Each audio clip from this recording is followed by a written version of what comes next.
It's a brand new day for all of us, and we just thank you in the newness of it all. Or we just ask you in renewed spirits as we go through this day that it will stay with us throughout the day. Or we just ask you to guide us in all things before us, lead us and give us direction, that your will be done and not just ours. We pray this in the name of Jesus. Amen.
All right, can you hear me now?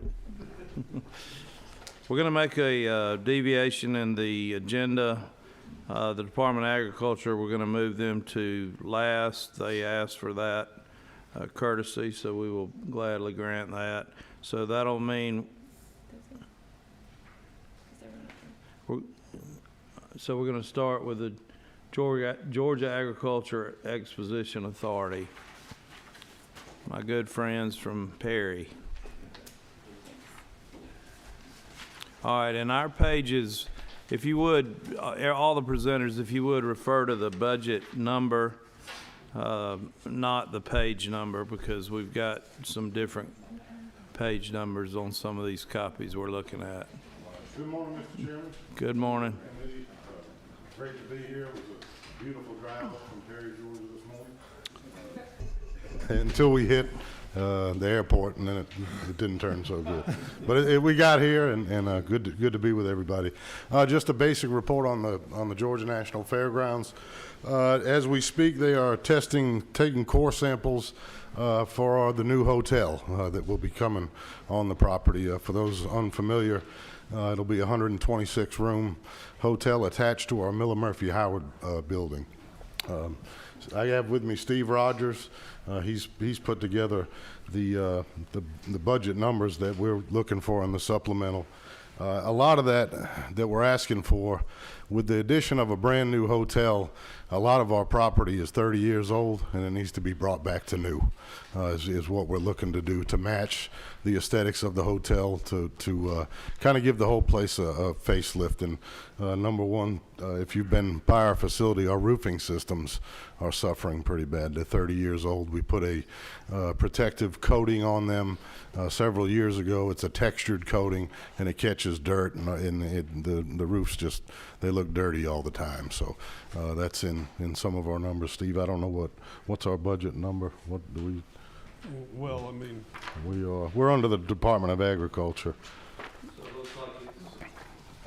it looks like it's 50.1. 50.1. yeah, right here. Yeah, 50.1. Well, as you can see, the House budget has put in $4.6 million. We're excited beyond words. Very grateful. Very grateful. Back in December, we were asked to provide a list of the things that we would do. Yeah, thank you. To put some things in a list form to do the things Stephen was talking about. That was upgrading Miller Murphy Howard. We've got some stormwater parking issues we've got to get solved. What else do we have in there? The bigger items dealt with the roofing and Miller Murphy Howard and a lot of paving and stormwater behind the livestock facility. We've got a cow show coming this weekend, and of course it's going to rain Thursday and Friday. My wife says we can't have a cow show without rain. So those are the kinds of big dollar items that were in our list. It originally totaled $7.9 million. We have been working on some other capital budget projects that were designed for our HVAC systems. They're ongoing. We're running into what everybody runs into, finding people who want to take on a small project. They're not really that big. I've called several contractors in the area and said, hey, we'd love for you to come quote. When you tell them what you think the budget is, it's like, we got too much going on. So that has slowed us some in getting those things moving forward fast. We're just excited to be here, excited that we're back running full blast. Told Stephen the other day, I said, just think last year at this time we were worried whether we'd make payroll.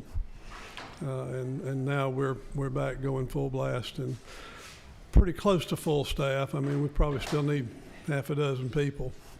That's a very important thing to us, is we're trying to plan for long-term staffing, people to step into department head positions that we have. Our facilities director's been there 30 years. Thank goodness he's got a 10-year-old boy. He's got to work a little bit longer. But to replace people like that takes people to come in and work under them for 4 or 5 years, and that's a big deal for us right now, is identifying those people. I guess that's it. It just, like Steve said last year at this time, we just want to let this committee know how grateful we are.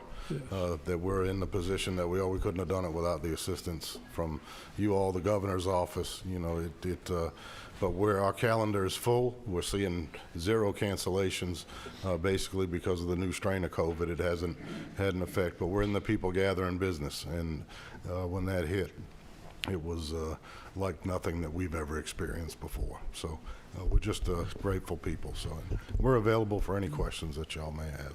All right.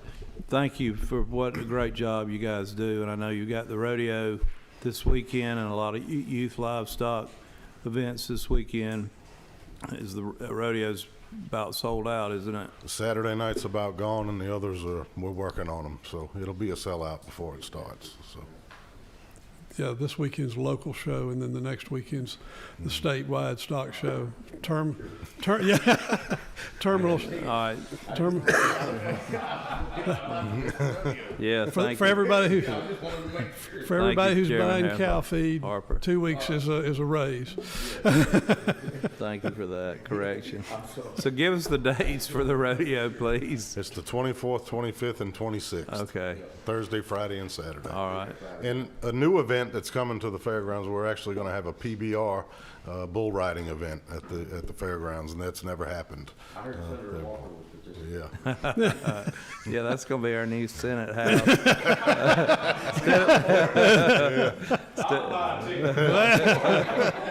Instead of the livestock show, we'll have bull riding, right?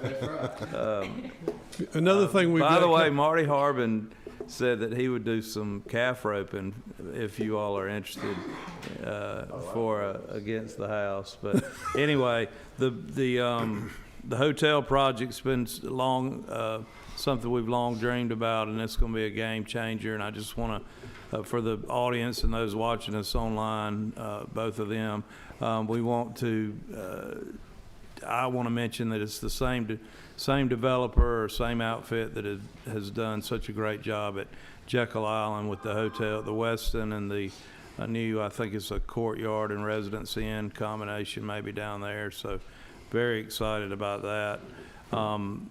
We are appreciative of the House putting the money in the budget for you, and I feel like we will by and large be supportive, but we need a list of your projects. I don't think I have that. Did you got the You have that, Melody?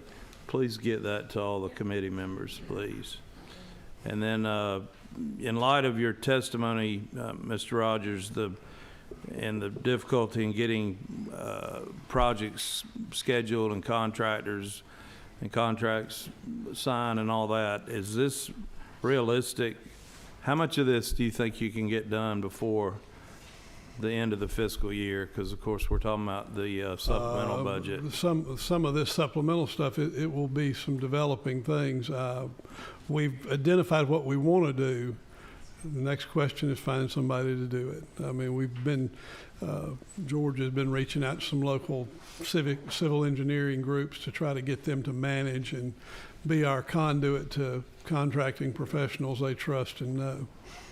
Well, give that some thought. I don't know how easy it's going to be to get some of the projects of this magnitude done. Yes, sir.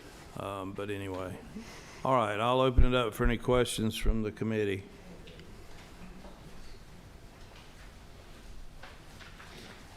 All right, seeing no questions, thank you all very much. Yes, sir. Thank you all. Appreciate y'all.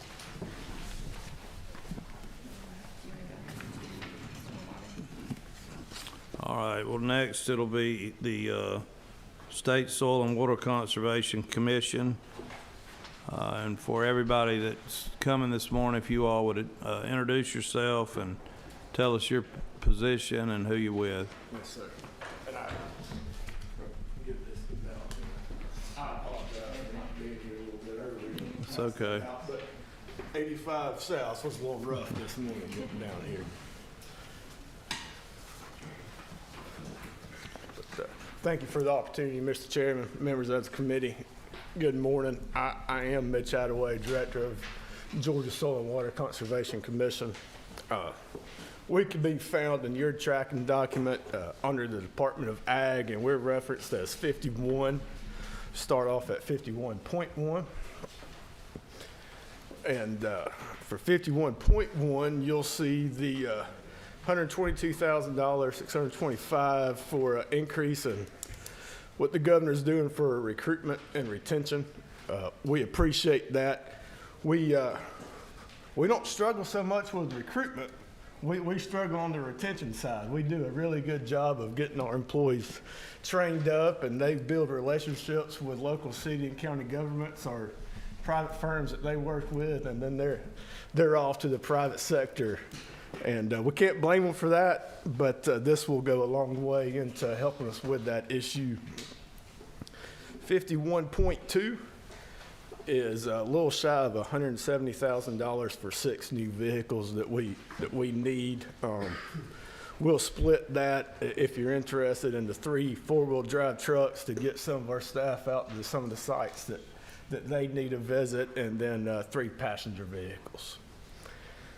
51.3 is $17,000, a little over $17,000 for kind of match the recruitment and retention issue. We have some employees that they receive full state benefits and all that, but they're federally funded.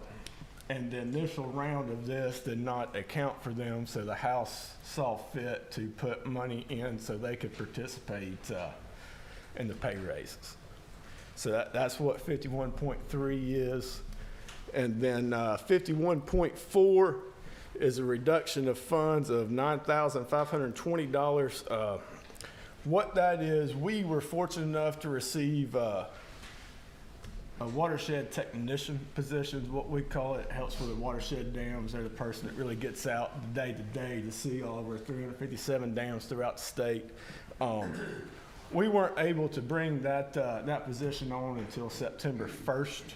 So that reduction that you see there is just the July and August salary and fringe benefits that they would have received. So the House saw fit to bring that back over here to the general funds. And Mr. Chairman, that's a short overview of our budget, and I'll turn it over to any questions that y'all might have. Thank you, Director. We are on the retention issue that we're seeing throughout state government. The Senate has passed legislation to improve our ERS retirement system. Yes. And I think it's going to be a real help with retention. It incentivizes people to stay longer, where they'll have a bigger state match to their retirement plan, so I'm excited about that. Yes, sir. Appreciate Any appreciate your questions efforts for on the that. director? All right, number 9, Chairman Payne. Thank you for being here today. Yes, sir. The question, what percentage right now are you, you're talking about your retention, and what percentage right now are you, or staff vacancies? Vacancies, we have 2 vacancies right now, and those are some more of those federally funded positions. Those are not included, I want to point out, those are not included in the 51.3 number. But that's what we have currently open. But to give you a little bit better idea, we have filled 3 positions 2 different times in the last 18 months. So basically that gives us time to find a good candidate, let them learn us learn them, and get them trained, and then we're doing the same thing again. I believe that's what we're hearing from everyone. I do not doubt that. Yes, sir. Thank you, sir. Senator Sims. Thank you, Mr. Chairman. Good morning. How are you? I was speaking with the forestry people a few weeks ago, and I asked, how are we training our young people, our high schoolers, our middle schoolers, for these careers? I know that we have, throughout the state, we have college and career academies. Are we getting the message out to our youngsters about these careers, get them interested at an early age? And I see where the forestry, and I hope they'll talk about it, they have pathways now. They are considering those. So are we doing anything to engage these young people? Sure. I would say the 2 biggest things that our agency's involved in would be the natural resource workshop that's held at ABAC on their Tifton campus down there. It's a week-long workshop for rising high school juniors and seniors. I have a staff member that's currently serving as the executive director of that workshop, and we, along with the local soil and water district, sponsor kids to go through there, and they spend the whole week with, I call them classes, but they're not really classroom setting type classes. They get out and get involved, and DNR participates, NRCS participates, forestry participates, and there's even a college career night that I think really does a good job of highlighting avenues for these high school kids that might not know they're out there without participating. The next thing that we do is called Envirothon, and this is a little different than that, but high school and middle school teams, they form a team, and they spend the whole school year studying natural resources. There's a certain topic that's picked at the beginning of the year from national headquarters, and again, we have a staff member that serves as director of that, and they put on a 2-day competition. So we're exposing kids to, that's not so much career centered, but it's giving them an opportunity to learn about natural resources and conservation, and hopefully that piques their interest. But I think your question was centered to more training, and no, ma'am, we do not have training course. Well, just choosing a career path, which a lot of our college and career academies are geared towards. Yes. And I think we need to do more of that through our high schools and our middle schools, just choosing those pathways or including those pathways in a course of study. But thank you. Yes, ma'am. All righty. Thank you, Senator. Sure. Any other questions for Director Hadway? All right, thank you, sir. Thank you. Appreciate your time this morning.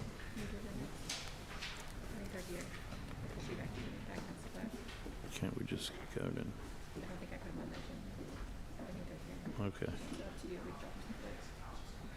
All right, let's go with the, next up, we're gonna do the Director Lattimore with the State Forestry Commission.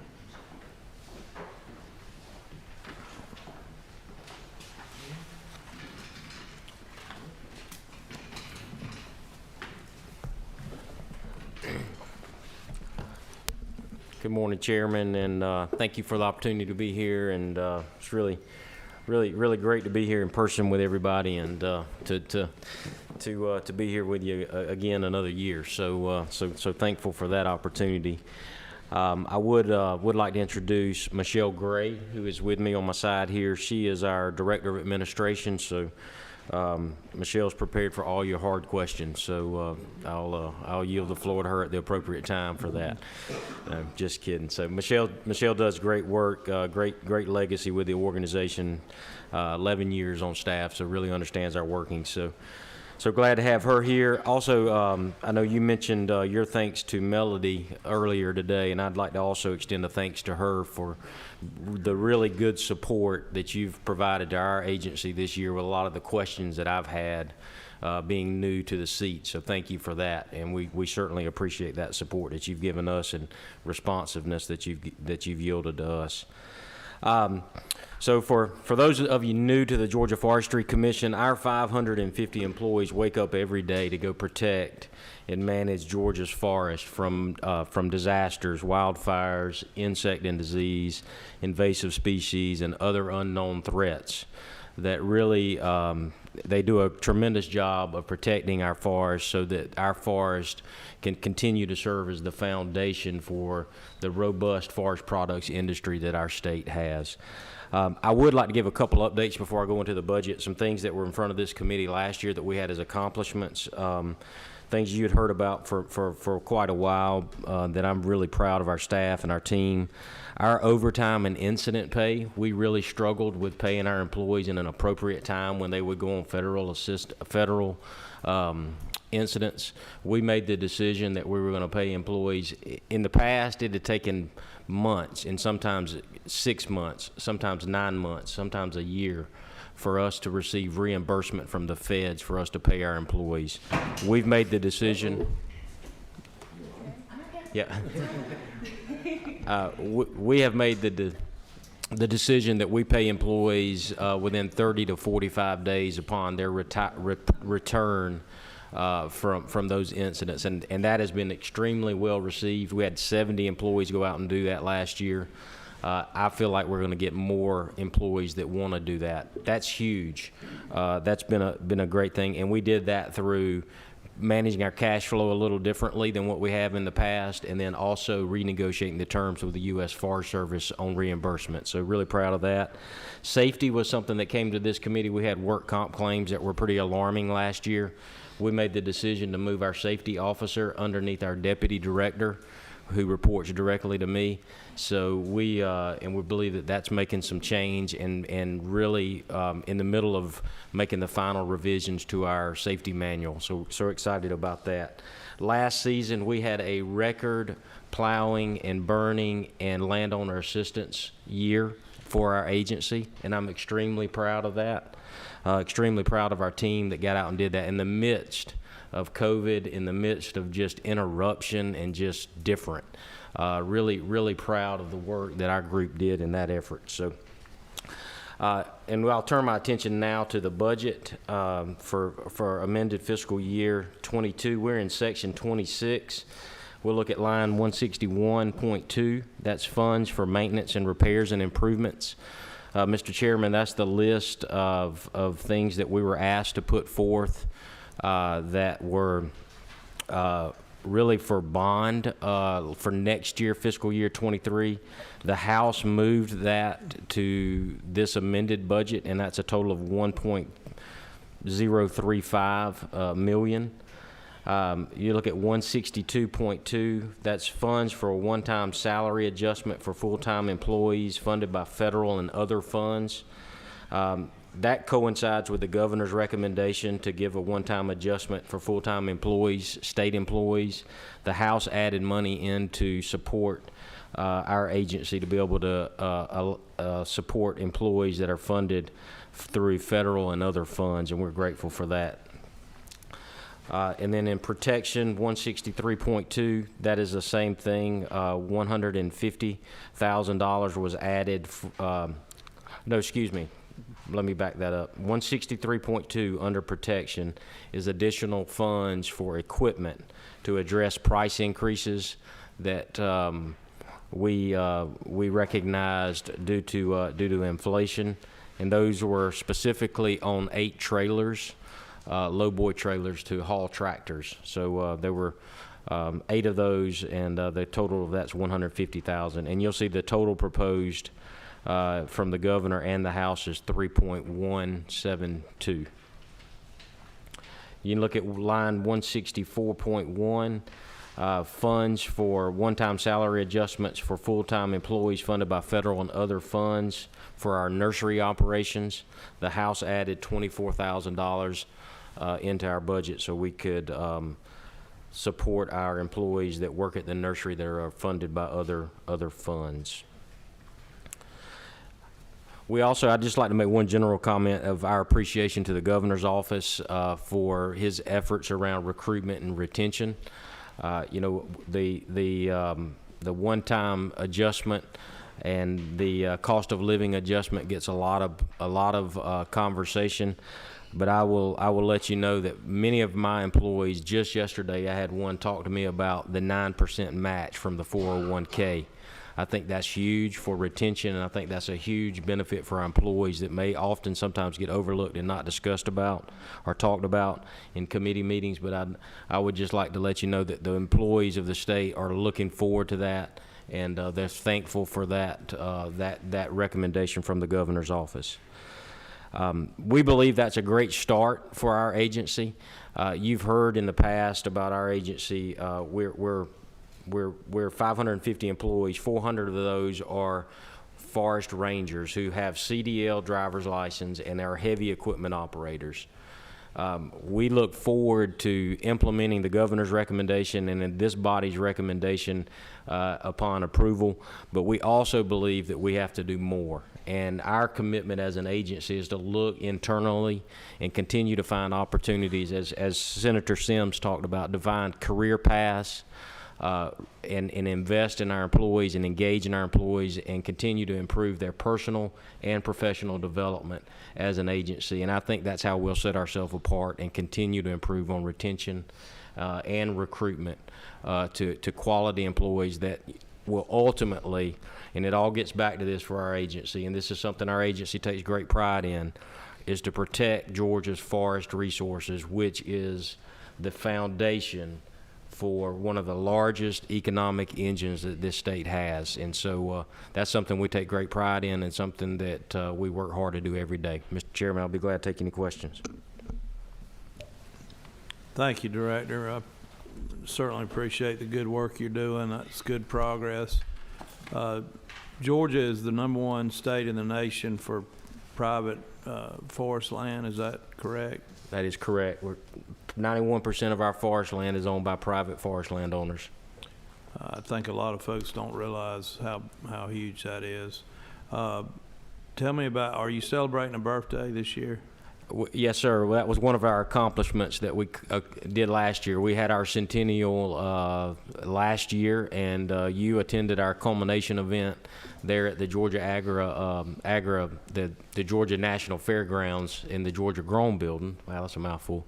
But we had our celebration there, and yeah, it was a great year. We had centennial luncheons around the state to celebrate our employees, and then also gave me an opportunity to engage with them and really get some good feedback from them as well. So, yes, thank you for bringing that up. It was a nice event. You brought in some prior directors and told the history of the commission, so it was awesome. Right. Any questions for Director Lattimore? You must have done a great job. Offline, I do have a question or two for you. If you don't mind, Okay. Give me a call when you can. Absolutely. Be glad Thank to. you. Yep. Thank you for your time. All right. Who's next? You want to do the poultry now?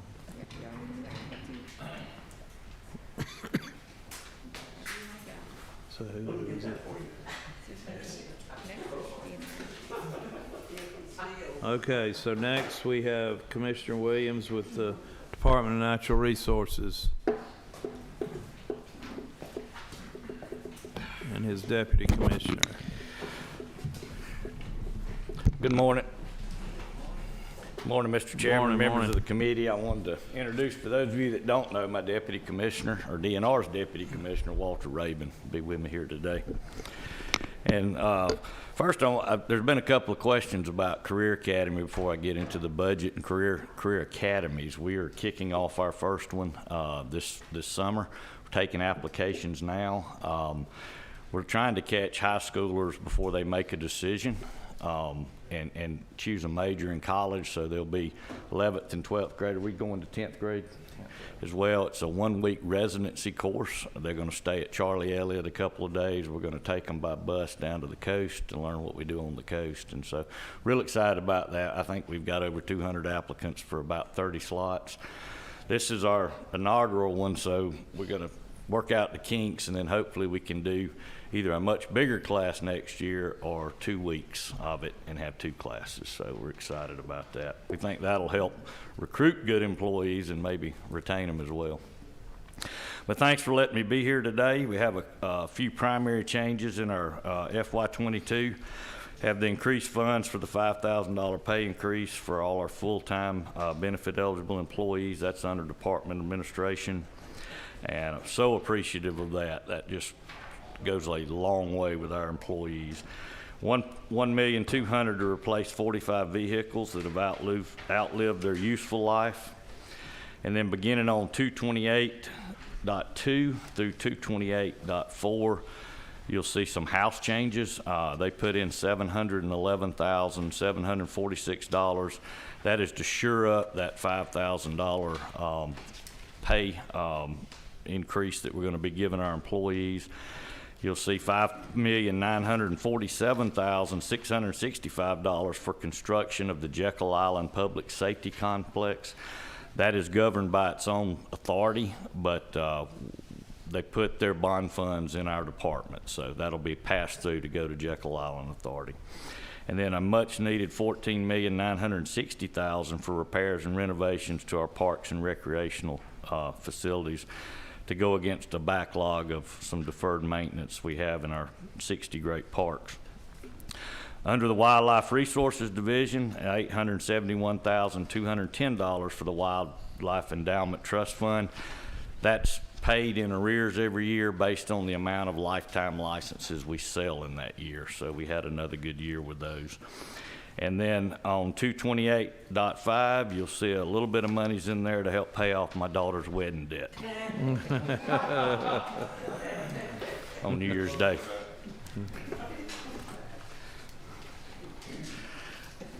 That's our budget, and then we'll move on to the GOSA slate.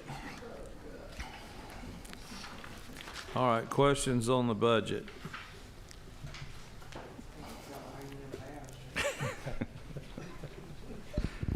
Senator Payne? I don't have a question, more so just a statement. And just, my family, we take part in our state parks, and in living up in Northwest Georgia, we got Alabama and Tennessee to compete. We always have. I just thank you for what you do, because we have the absolute most beautiful state parks than anywhere in the nation. And I just, I take pride every time I go to one of our facilities, and it's always upkept and always kept well, and just superior to all others from other states. And just thank you for what you do. I appreciate that, and I totally concur. When Pam and I travel, we try to visit other states as well. Jeff Cowan, our parks director, did a tremendous job. When the governor made the decision that we were staying open as an agency during COVID, completely open, all hunting, fishing, boat ramps, we were the only one of the southeast that I know of that did that. All our neighbors closed, and if not nationwide. And they got hammered, especially up there around you, Cloudland Canyon, and all our parks close to border states really got stressed. But Jeff, they pivoted to online registration. We had a 25% increase in visitation. So I think it was a blessing. It gave people something to do for their mental and physical health. And it's a great decision by the governor, and it turned out great for us. So thanks for those compliments. I'll pass those along. Commissioner, I want to applaud you for that too. That's I'm sure there wasn't any pushback from your employees or anything on staying open, but no, it was a godsend for our residents, and I think it, you know, forced people really to rediscover the great outdoors and what our state parks have to offer and our boat ramps and what a beautiful state we have. And I think you're going to see continued appreciation and use of that because of the increased exposure. These funds on 228.3 and I guess 228.4, am I to understand that this is cash to pay for this Yes. versus bonded? Yes, sir. That's awesome, isn't it? That's pretty impressive. So, I don't have any questions. To anybody? All right. Now we're. You don't have. Okay. You should have I think we got everybody, your list of the GOSA projects.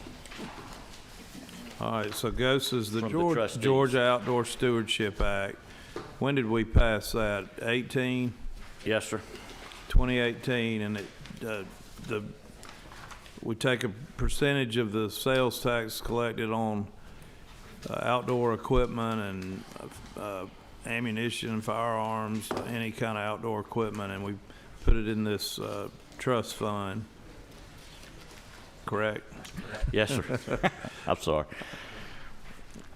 And That's correct. And then, based on statute, the lieutenant governor has a couple of appointees. The governor has, I think 4 or 5. Lieutenant governor has 2, and the speaker has 2. They make up the trustees, and they've approved this slate over a month ago.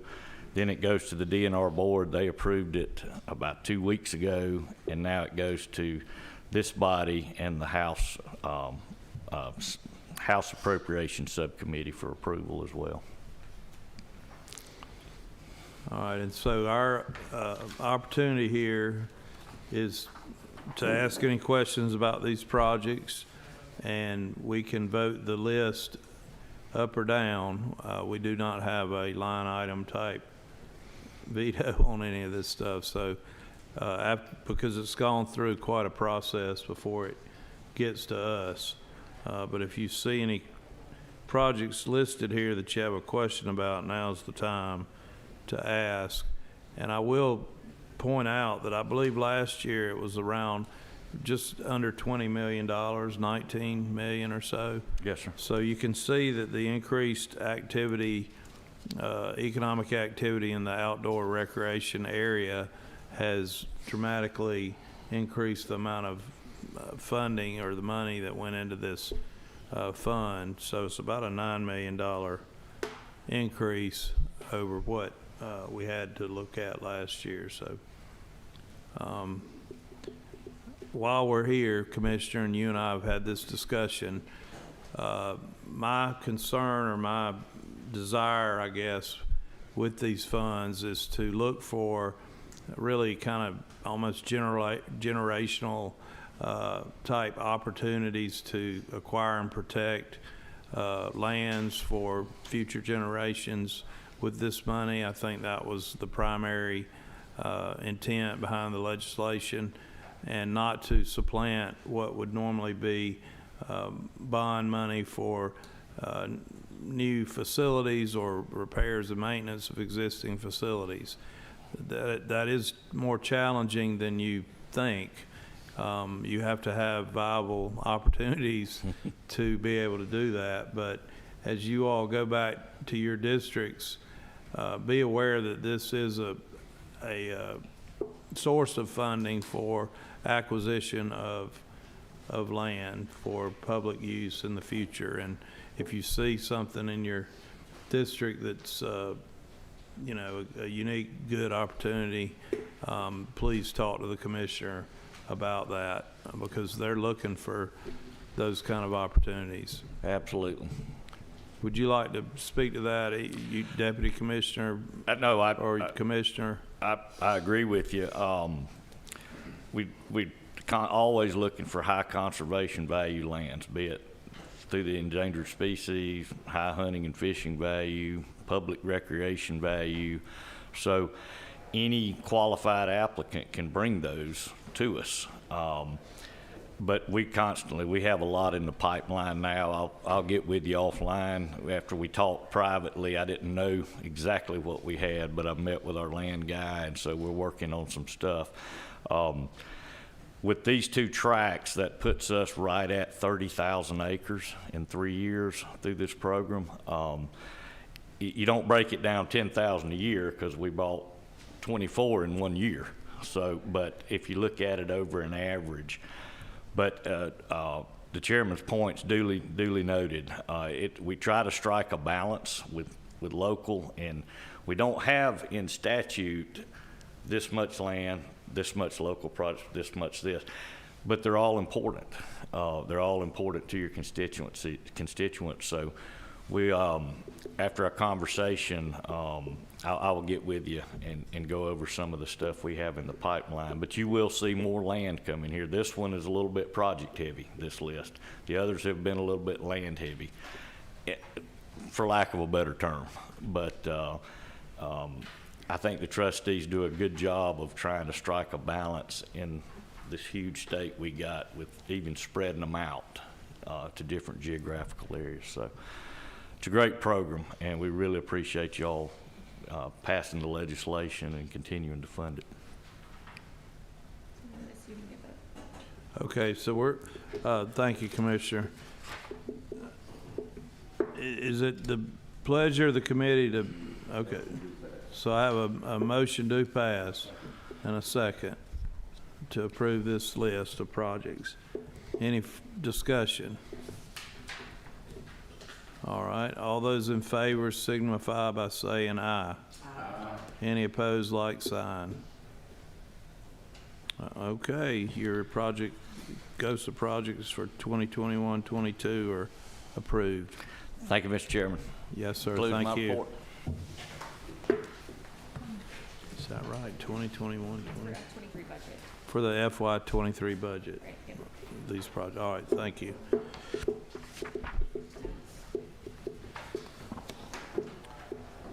All right, Director Dunn with the Environmental Protection Division. How are you, my friend? I'm well, Chairman Walker. Thank you very much, members of the committee. You haven't been busy looking at any grant applications, have you? Not at all. 508 of them, so we're almost finished. Thank you for this opportunity. I'll be brief. I know time is short. Mr. Chairman, we are also in Section 34 with DNR, and I'll be in Program 224, which is an environmental protection, to start off with 224.1. The first item, 224.1, is the $5,000 per employee pay raise. We have 648 eligible employees for a total cost in amended fiscal year 22 of $3.9 million. The state funds in the budget request, which we're very grateful, is, you can see there, is roughly $1.13 million, which represents about 29% of our total cost of the $5,000 raise. The remainder, about $2.8 million, will have to be covered with existing state funds and redirected fees that we retain, as well as redirected federal funds. This is a challenge for us because the increase is retroactive, of course, to July 1, and our fees are set either by rule or statute. They're not easily modified, and of course our federal funds are not being increased. So if you look, I'll skip to 224.4. Other agencies have mentioned this. This was an add by the House of $1.7 million to make that transition a little easier, to close that $2.8 million gap. The other two items, 224.2, I mentioned this at the joint hearing. That's 224.2 is a true-up of the budget authority for water supply storage costs in Lake Lanier.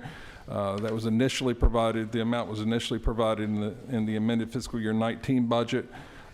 We actually executed the contract in fiscal year 21, so this is just a true-up of the actual costs with the projected costs. And 224.3 is our capital request, which is proposed to be funded in the cash budget. $687,500 is for the replacement of 25 trucks and SUVs in our fleet, each with a mileage over 100,000 and are over 10 years old. And the remaining $733,000 is for 8 pieces of lab equipment. 6 of those pieces of lab equipment have exceeded their useful life, and 2 are new pieces of equipment to keep up with new regulatory requirements. So, Mr. Chair, that's our budget, and I'll be happy to answer any questions.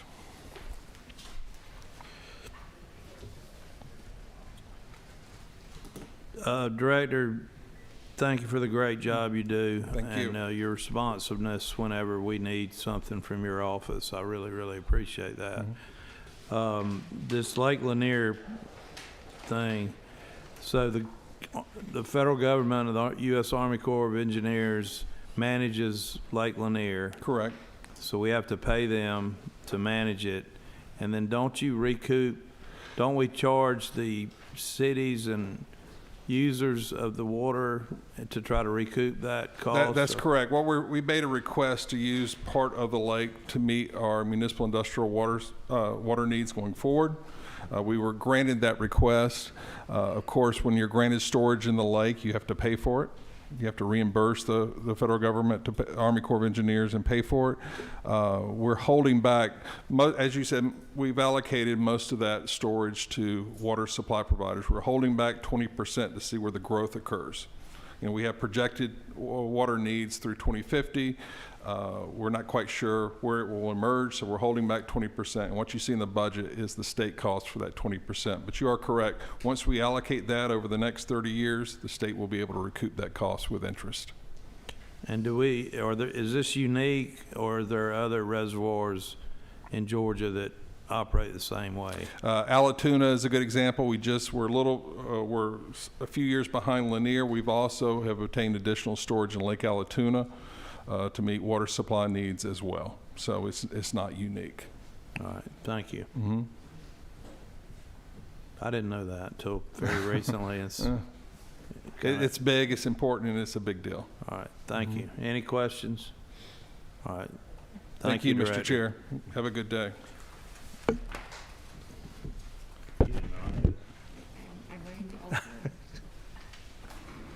All right.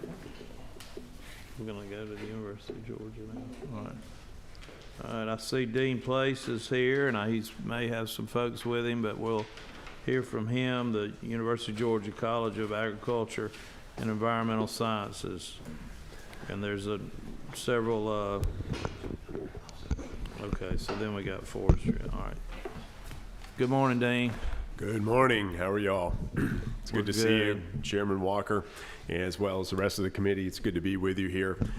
Very glad to hear the report that Benji's doing really well, Senator Walker, and certainly are proud of our students that we have in the College of Agriculture and Environmental Sciences. So, thank you, Dean. Before you get started, this is we have a lot of championships to celebrate in this great state, but this is our milking champion. I think he's undefeated since he's been here. That's right. Florida and Auburn don't stand a chance against Dean Place. So good to have a champion with us today. Mm-hmm. Sir? Yeah, that's good. So right. Pave the way for the national championship. That's all I'm saying. So that's all good. Yeah, exactly. I love it. Yeah, I know. Lots of puns. But anyway, very glad to be here as always and bring you an update about some things that are happening in the College of Agriculture and Environmental Sciences. There's a lot of really good things happening. I want to mention a couple of things in relation to last year's budget. One is there was approved $5 million for a new greenhouse that is under construction now in Athens, and that'll help us advance what we're doing in relation to the work that's needed there.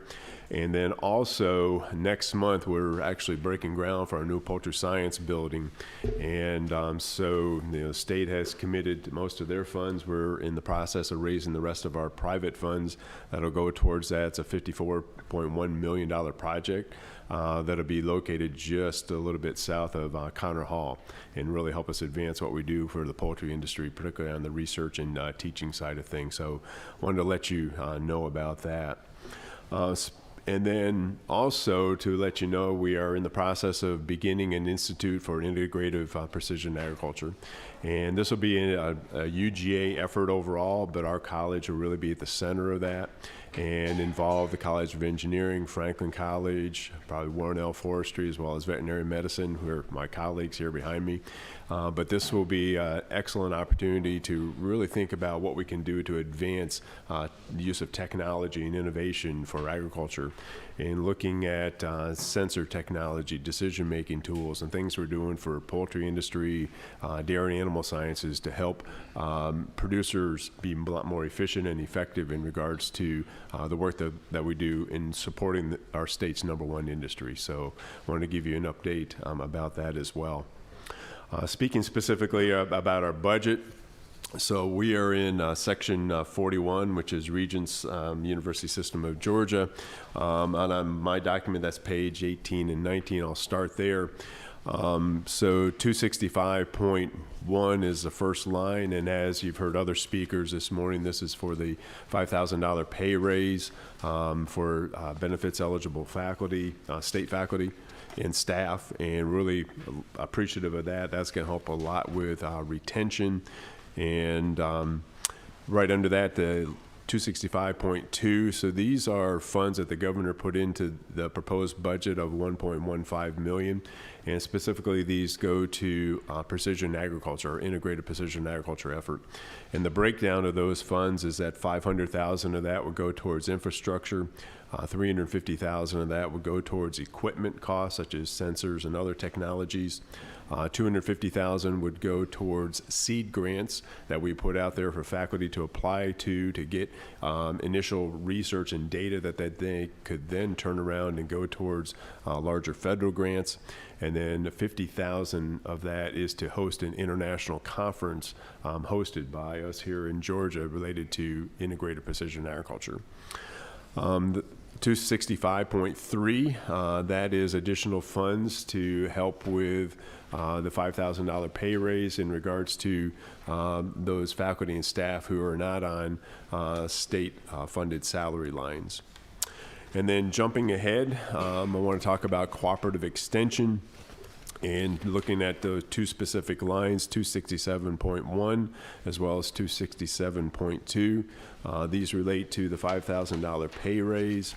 And the .2 line, again, that is to help fund the salaries that are coming off of non-state funds like federal funds, grants and contracts, sales and service, and things like that. So those are the key things that I would bring forward, and very happy to address any questions that you might have. Dean, I want to go back to the integrated precision agriculture line item 265.2.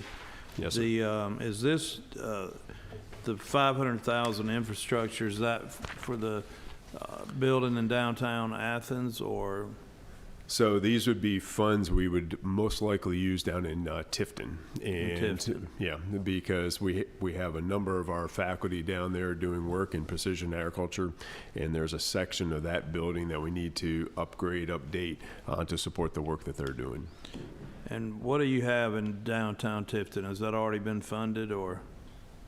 In downtown. I mean, in Athens, downtown Athens, the okay Integrated Precision Agriculture Institute, or so by the Delta Innovation? Yeah, so that will be, so there's no funding allocated to that just yet. However, that'll be part of the innovation district. That's also connected. So as you're aware, UGA has an innovation district, and we want to also have a thread of that that's focused on agriculture. And so what we're doing with integrated precision ag would be a key part of that, yes. But that's not in this budget. Correct, right. And what is your, as far as, give the committee just a quick thumbnail, a little deeper explanation, I guess, of integrated precision agriculture and how you map a field and the variability of the soils, and what kind of technology we're talking about. Yeah, so you've had a couple of good examples there. So there are a lot of technologies out there right now for advancing the use of data, and particularly now that we have big data available to us, we can help producers make a lot more informed decisions about irrigation and fertilizer application and all the other things that are necessary, using sensor technologies that we can put into plants and in soils to determine the amounts of moisture or the detection of pests and diseases. All of those kind of things are some technologies that are out there, but we need to work on bringing that to the agriculture field and helping that be adaptable for the producers that we have today. Another example are in the poultry science area is we're working on these robots that can go through and detect dead chickens and pick them up and then get them removed from the herd. In the dairy science area, we're using robotics to milk cows, manage cows, to feed them, to track disease, to track reproductive issues, and the list goes on in regards to some of those technologies that are out there. And we feel as the state's the leading land grant institution and in support of agriculture, we have an obligation as well as an opportunity to think about how do we support the industry with the use of higher levels of technology that cuts across plant sciences, animal, dairy sciences, and all those areas. Chairman Harper could speak to this a lot more knowledgeably than I can, but when I talk to farmers, one of the first things I hear is they're increasing the dramatic increase of their input costs, whether it be fertilizer, herbicides and pesticides, the seed costs, the cost of land, everything that they deal with is going up dramatically, and commodity prices are not following suit. And so their margins are getting squeezed. I see this precision agriculture as critical for the survival of Georgia farmers, and I appreciate the work you're doing in that arena. There's also an environmental component, as we thankfully have been pretty successful in the water wars, but we continue to have a threat of lawsuits and other environmental issues regarding water, and speak to that just a little bit if you would. Yeah, so there were some very good examples that you mentioned there about, looking at the input costs of fertilizer, water, pesticides, all those kind of things. And the better that we can utilize technology and pinpoint the exact point in time when that plant needs fertilizer and water is going to help us address some of those kind of questions that or points that you've brought up there. And the more that we can do to lessen our water usage through irrigation, frost protection, and things like that, that's going to have an environmental impact as well as an economic impact. And that's how these uses of technology can help us address those kind of things for sure. Absolutely. The other point I'd bring up that I hear a lot from producers is about labor. And just labor costs are going way up, and it's really hard to get labor. So a lot of these technologies we can look at considering to help us reduce labor costs, particularly like on the harvesting side of things. And think about harvesters to go in and harvest, peaches, blueberries, all those other great commodities that we have here in this state. And that also is adaptable on the animal science side as well. I guess my last question on this topic anyway is, what is the next step for the University of Georgia and possibly partnering with our other land grant institution and maybe even GTRI? What do you need to show and demonstrate and prove practical applications for some of this new technology?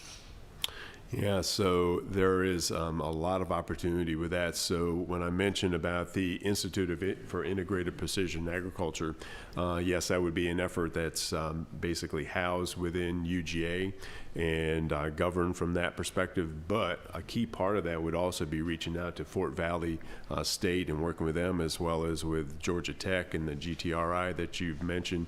They're doing some work in that space, but we need to think about how we can collaborate and cooperate with them and another key aspect of that is also working with industry. And industry has a tremendous need to and desire to work with the University of Georgia. So as far as what we need in relation to that, I think it's we need to have faculty positions that really can be focused in that area. They also would have some needs in relation to infrastructure and startup funds and labs and equipment, and then also demonstration areas where we could take these technologies out and you know, try them out on the large scale, make sure they're going to be adaptable for the typical farm. So like a research farm or a test farm? Yeah, so we do some of that now at our research education centers that we have located around the state. We're able to do that on some small scale there as well as in Athens. But you know, the opportunity to move some of that to the large scale would be beneficial as you think about moving to large scale cotton production or peanut production or some of those other kind of you know, large scale ag commodities. Thank you. Yep. Got a question from Senator Sims. Chairman, I guess I have to put my mask on to ask this question so you can see that I'm a graduate of Fort Valley State, and this question is going to, you said that you would be reaching out to the other land grant institutions in the state. I think there's only one other, and that's Fort Valley State. Is that the same as working with them to do the integrated, precision integrated agriculture? Yes, ma'am. That's exactly what we're talking about. So so in relation to the institute that I referenced, we're in the process of running that through the UGA approval channels, and then once we get that approved, we'll certainly be working with Fort Valley as well as Georgia Tech. I've had quite a bit of conversation already with Dean Ralph Noble. Down at Fort Valley. Yeah, exactly, Yes, at sir. Fort Valley. Yes, sir. And as well as Mark Lattimore, who runs the extension program there.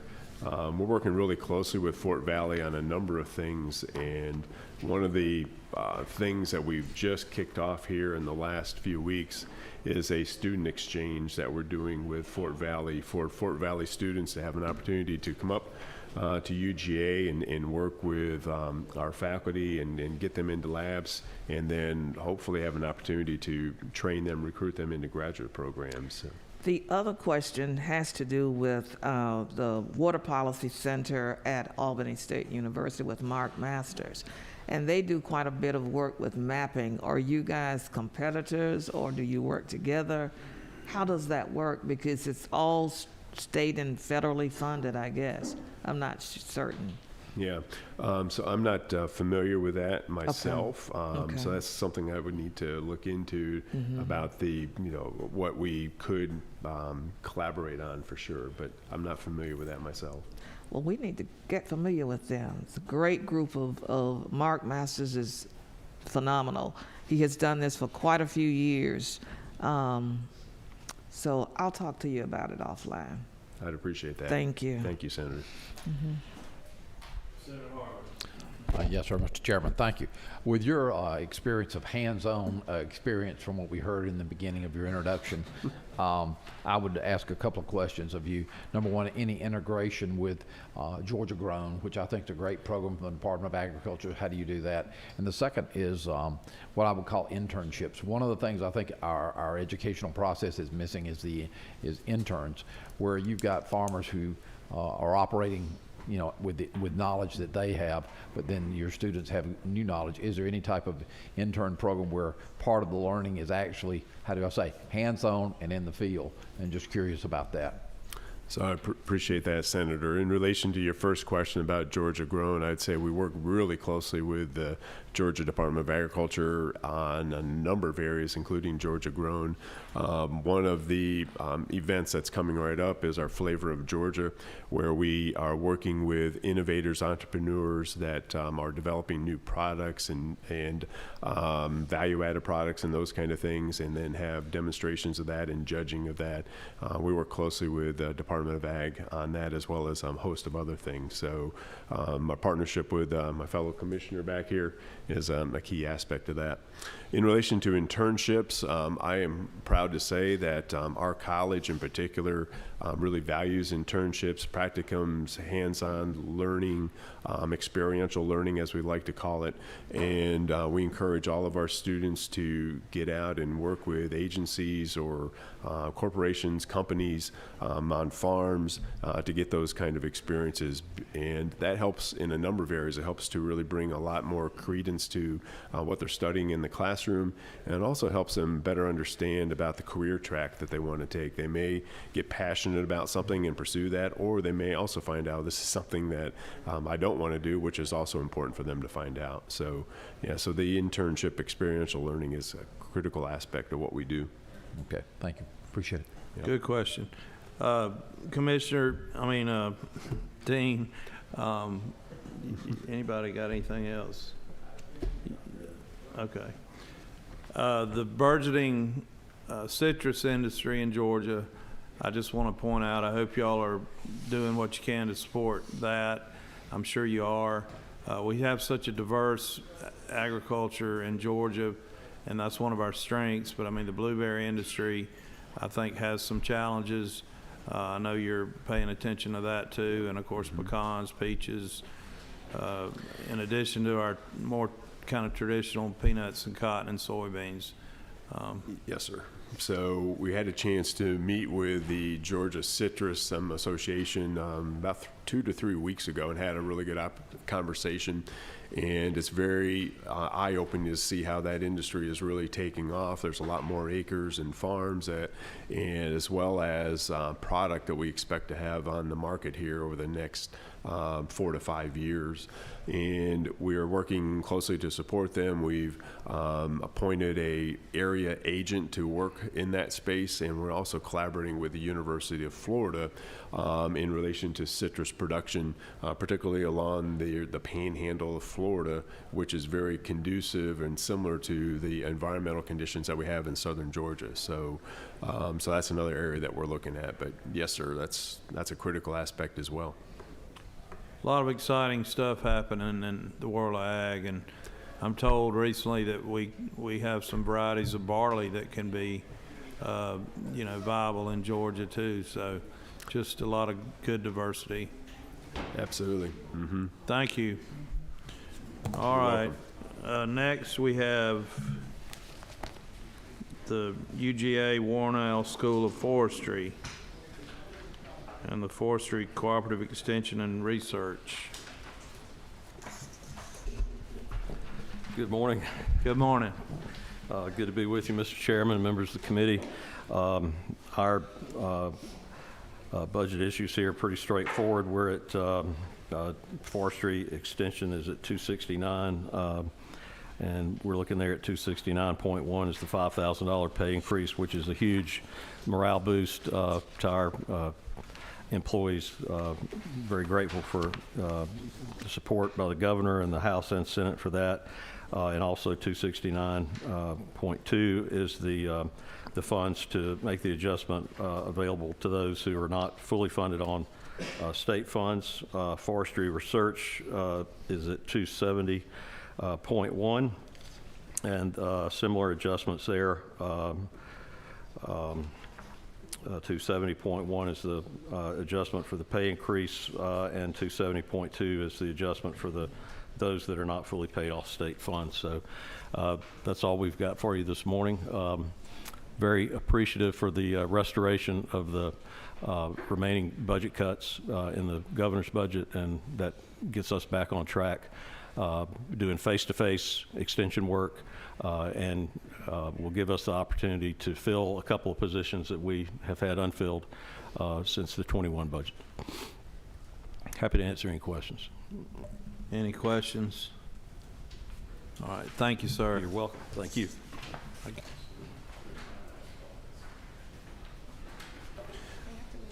All right. Next is the University of Georgia College of Veterinary Medicine.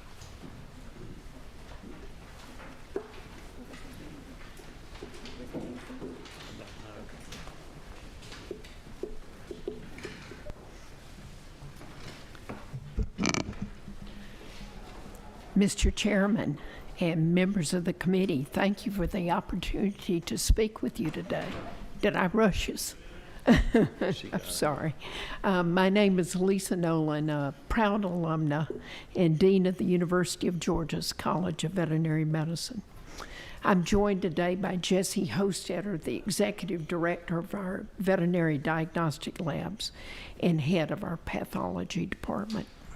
Like those of us, that have come before us, I would first like to thank the members for the cost of living increase currently provided in the amended FY22 budget and ask that it is continued in the FY23 budget. Increased salaries for faculty and staff will improve the lives of our people and our ability to recruit and retain highly skilled employees. It is also extremely helpful to have included the funds allotted to the B budget entities, including the Veterinary Diagnostic Labs, Veterinary Medical Experiment Station, and Veterinary Teaching Hospital. Now our diagnostic labs play a critical role in the state's response to animal health emergencies, and as we'll see later, even human health emergencies. As we've all recently witnessed, a disease outbreak is an ever-present danger. Right now, in fact, is an especially critical time as a Eurasian strain of highly pathogenic H5N1 avian influenza has been detected in neighboring states. As a result, all poultry coming to Georgia's diagnostic labs are tested for the H5N1 virus. This additional testing is extremely important in protecting the state's #1 poultry industry, but it puts an enormous strain on the capabilities of our labs and their budgets as we prepare to work alongside our colleagues to respond to any outbreaks in Georgia's poultry flocks. And influenza is not the only pathogen threatening Georgia's animal agriculture, as foreign animal disease investigations are increasing in both Athens and Tifton labs. In fact, it probably won't surprise you to know that we test frequently to rule out foot and mouth disease and African swine fever. Also, due to the lab's experience in high-throughput animal diagnostic testing, the Athens and Tifton diagnostic labs provided human and animal COVID-19 testing in the state. When it became clear that getting timely testing done was difficult, despite its importance in keeping Georgians and their livelihoods safe, our people stepped up, attained certification to test human samples, and began running their first human samples in July 2020. The Athens lab now runs all surveillance tests for the University of Georgia, while the Tifton lab tests human samples from 5 regional hospitals in South Georgia.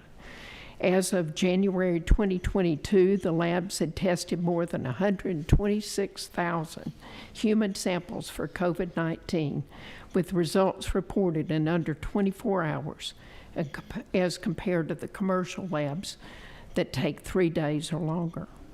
And our veterinary teaching hospital stepped up as well, staying open throughout the pandemic, serving our patients from all over the state and absorbing critical cases from our region where emergency services were no longer available. Now, as we move through and beyond the 4th wave of COVID pandemic, both diagnostic labs continue to run human COVID testing to protect our communities, and the hospital continues to manage a heavy caseload during a nationwide shortage of veterinary technicians and limited availability of veterinary emergency care. I'm sure it's no surprise to any of you that these services require personnel. So we thank you sincerely again for your salary support of our labs. And hope you'll consider raising the salary assistance provided to the hospital from the $734,000 listed in Section 284 of the amended budget to the full amount needed, which would be an additional $285,000. to cover the one-time salary adjustment in FY22. Such support would greatly help us help our communities move forward. Finally, I want you to know we're on a mission to be the country's #1 veterinary college, and as such, we're now the powerhouse among the country's veterinary medical colleges in research. And with your support, we'll continue to build. Thank you so much for your time and attention today. I'm sorry that I jumped the gun, Mr. Chairman. I'm not that familiar with testimony, but we stand ready to answer any questions you might have of us. Good job, and appreciate your team responding to this pandemic. That's awesome. Thank you. Any questions? All right, thank you, ma'am. Thank you. Thank you all. Next, we'll have our esteemed Commissioner of Agriculture, Gary Black.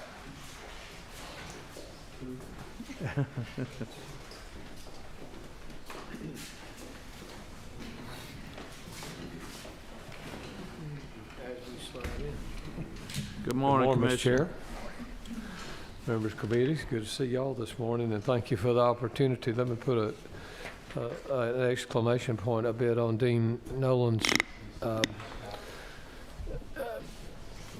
presentation. And of course, too, as I texted you yesterday, it seems like we have every time we get together, we have a HPAI update. I know Dr. Louise Zavala is here, and Dr. Zavala's head of poultry diagnostic laboratories, which are a critical element of what we do. Being the #1 poultry producing state in the nation, we have to be the most prepared, and we are.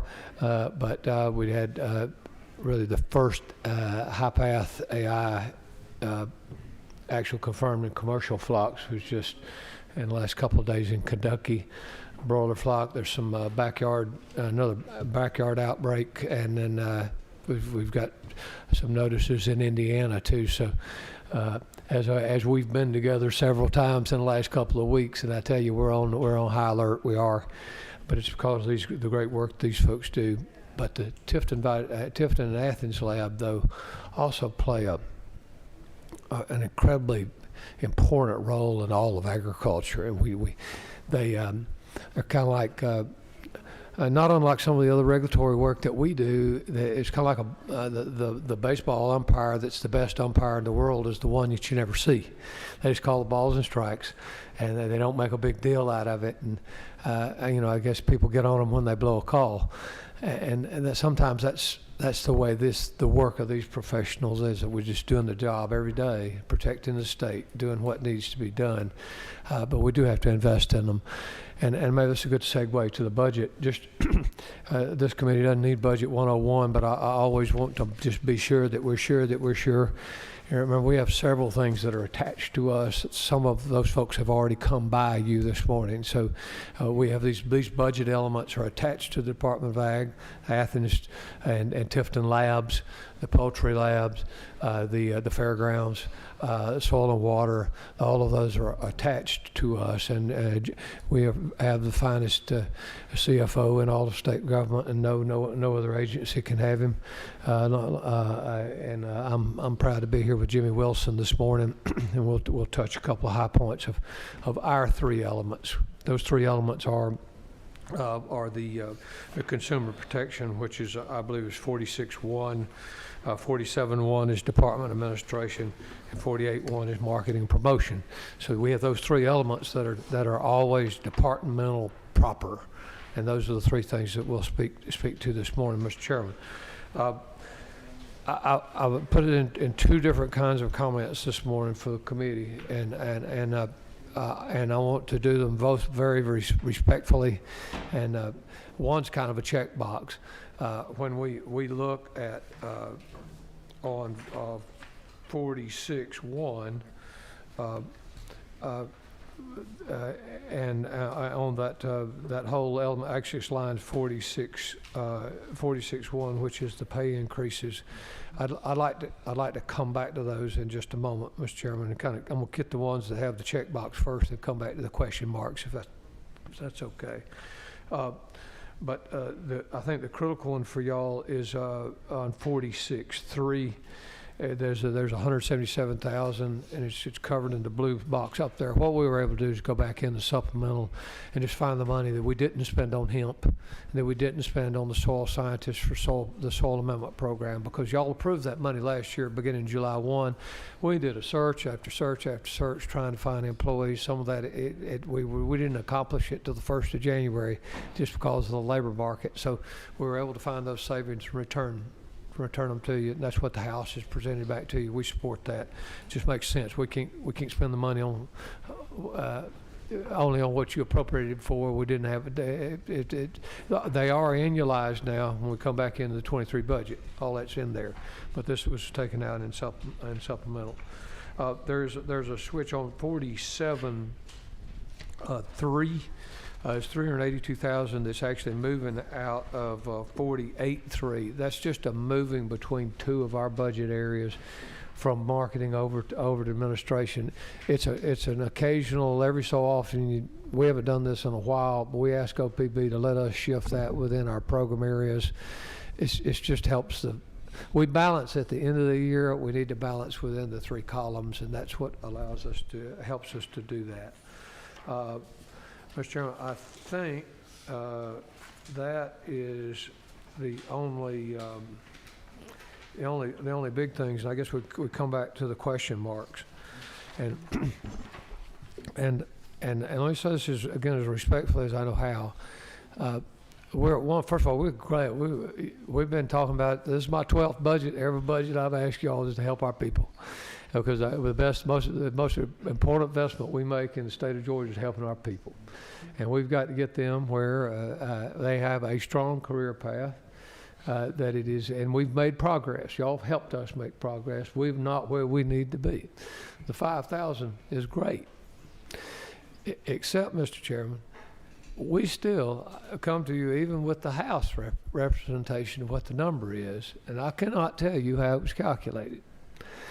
Now, I ask y'all as my friends that do the voting to let us work with you, and if we could get an understanding that helps us make a better presentation to you.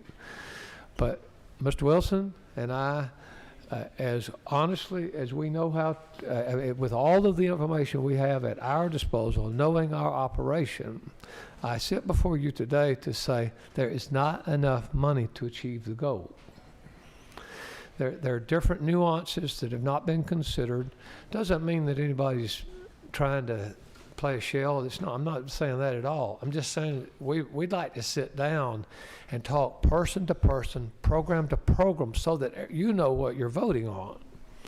Because I want you to know, as best as we know right now, there's not enough money to achieve the stated goal.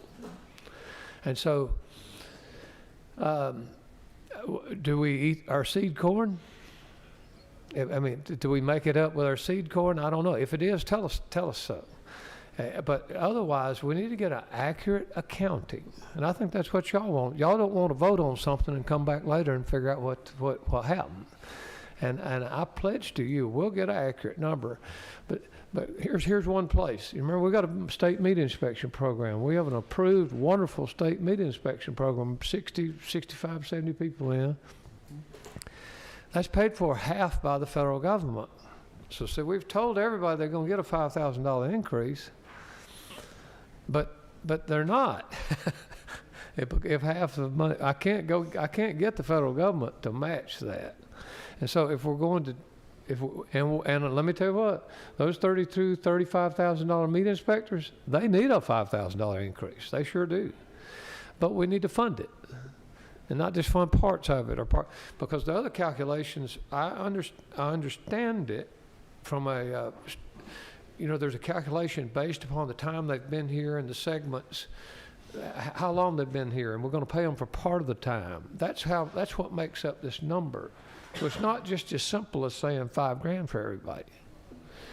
And so we'd just like to know more about that. We're willing to work with y'all's office. We'd love to sit down more with OPB. Jimmy's had some more conversations yesterday that we would like for them to be much clearer. Sure.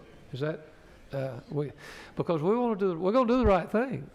But I want y'all to know, as best as we can tell, there's not enough money to do what the stated goal is. And Well, I commit to meeting with you all and trying to see if we can't understand it together. because if you ask me to represent our budget based upon what was proposed and how did you get there, I cannot tell you. Because we weren't involved in those discussions on Melody, you'll help me with that. on the front right? side of that. Yeah, we can sit down soon. But Yeah, we'll we'll- need to but do you it. have our full commitment to so that, because we all want to, y'all want to know and we want to know too, Absolutely. so that we can do the right thing by our people. Fair enough. Any questions? Let's get together. Thank you, Mr. Chairman. All right, Members of the committee, thank good to you. see y'all. And next, I think the last item.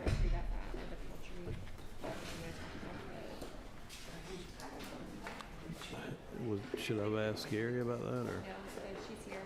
Louise Zavala here. Dr. Savala with the, The thing is, they've done a post-commercial food diagnosis, and I don't know if there's anything we need to fund for that. okay. Good morning. Good morning, how are you today? Good. We're getting towards the end of it, so I'll do this quickly. Just a little background. Well, my name is Dr. Louise Zavala. I'm the director of the Georgia Poultry Lab Network with a lab in Gainesville, Tifton, and Forsyth, Georgia. In 2014, we opened a brand new facility. I think some of you have been there in Gainesville. A state-of-the-art laboratory with high containment lab for the testing for high path AI that Dr. Nolan was talking about. Unfortunately, in 2018, that high containment part of the lab failed, and you guys agreed to repair it for another $3 million, which was not fun to ask for, but it is done. And I can report that our lab functions better than ever. I don't know what's going to happen tomorrow, but it is really in good shape, and that repair was really worth it. During this project, GSFIC strongly recommended that we get a lot more testing calibration done on the new equipment that was installed. And they recommended, we have a letter from them saying, you know, you guys need to have money set aside to keep this in compliance, which is the reason for my ask. It's an annual and recurrent ask. We're content with the governor recommendation for $180,000 more to our annual contract to make sure that we cover all those expenses. So that's pretty much what I had today. So what line item was that? It's in the general budget. Do you need any money in there amended for testing? No. Okay. Here's that.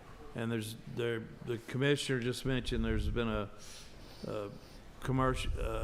Correct. We had a detection we learned about Monday on a detection in Kentucky of high path AI and broilers that really got our industry on very, very high alert. They pretty much all closed down to avoid introduction of the virus. But we're in good shape there. We're working very closely with the Department of Ag and Dr. Hennebel, the state veterinarian. We're ready to respond. We're ready to test. Should be fun. Thank you. Any questions? Thank you very much. Sorry, everybody, for the long meeting, but I think it was good information and necessary and productive. So if there are no further comments, we'll stand adjourned.